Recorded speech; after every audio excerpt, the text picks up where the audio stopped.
Hey, Advanced Drawing. How you guys doing? Hope everything is going well. I hope you're enjoying your pandemic. Um, Very odd sentence right there.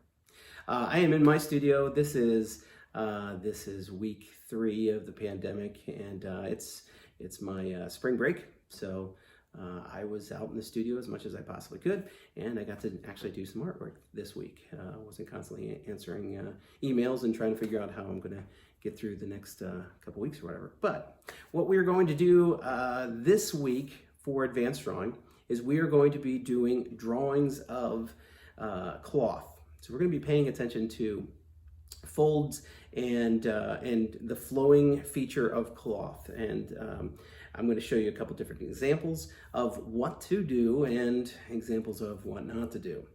What we will have at the end of the week, you will have 3 drawings that need to be turned in. Okay, so the way that I would look at it is your first drawing that you do, think of that as a 1-day drawing. Okay, and your last 2 drawings will be 2-day drawings. So make one 45 minutes long at your drawing, and the see Tuesday, Wednesday as a 2-day drawing of cloth. Now we're going to be doing hanging cloth and the flowing that goes along with hanging cloth.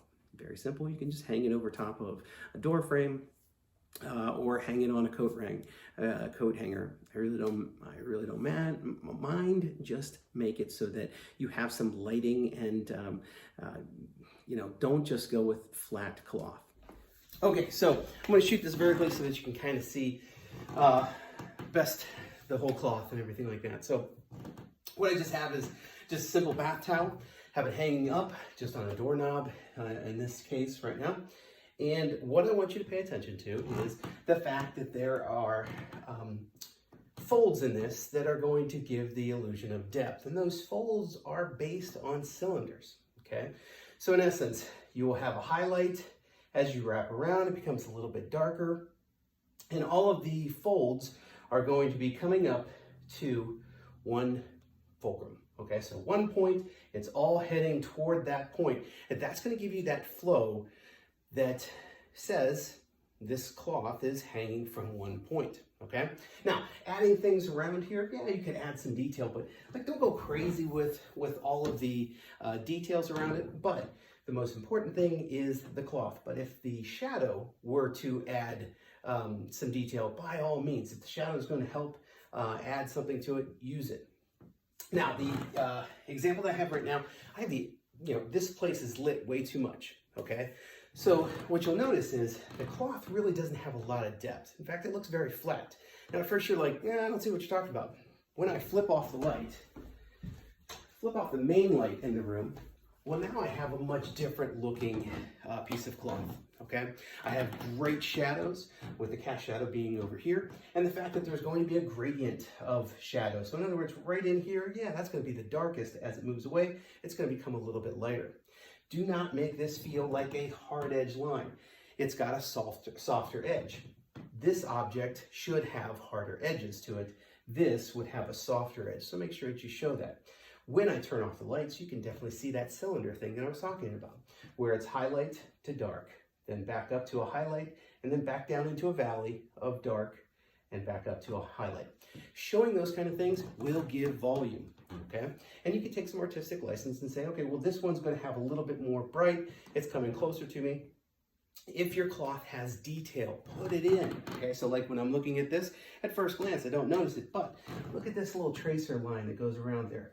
That's a great way of showing volume, okay? So that line, that fold line will help.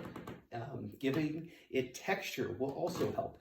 So when you look at this, if you feel this is not like satin, it's not a smooth feel, so don't draw it like it's smooth. Draw it like it has texture. So in this case, it would have a little bit more of an open circle. So adding some texture, just using large consecutive ovals might give you that texture as opposed to the small consecutive circles.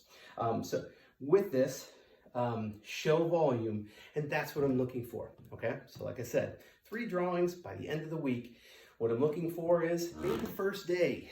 First day you're doing a one-day drawing, then your last 4 days do a 2-day drawing and a 2-day drawing. So you break it up. you make it the best that you can in that amount of time. Here are some good examples of some shaded cloth that I found on the internet. And really, if you just type in on the internet, shaded drapery, shaded cloth, hanging cloth, drawings, you'll see this. This is a very common thing that art schools will do. It just gets you to understand volume more. All right, so now you understand what I'm looking for and what I need to see on Friday. So on Friday, you need to upload yours into your digital portfolio. Take your photos, make sure that you light them really well, and try to keep the camera still. Okay. Again, a couple things that have been turned in on cameras that were like people were moving or something. It was really difficult to grade. So just make sure that you have good lighting, you get a good picture of it. It makes it a lot easier for me to grade something that I can see. So take good photos of it. Make sure that you upload 3 drawings. Okay, you should have 3 drawings of cloth for Friday. So at the end of the day on Friday, basically I'm going to wake up on Saturday morning and I'm going to grade what you have. So hope everything's going well. I hope you're all healthy. Wash your hands, practice social distancing. I'm trying to think of anything else that I could say, but main thing is I'll see you soon. See ya.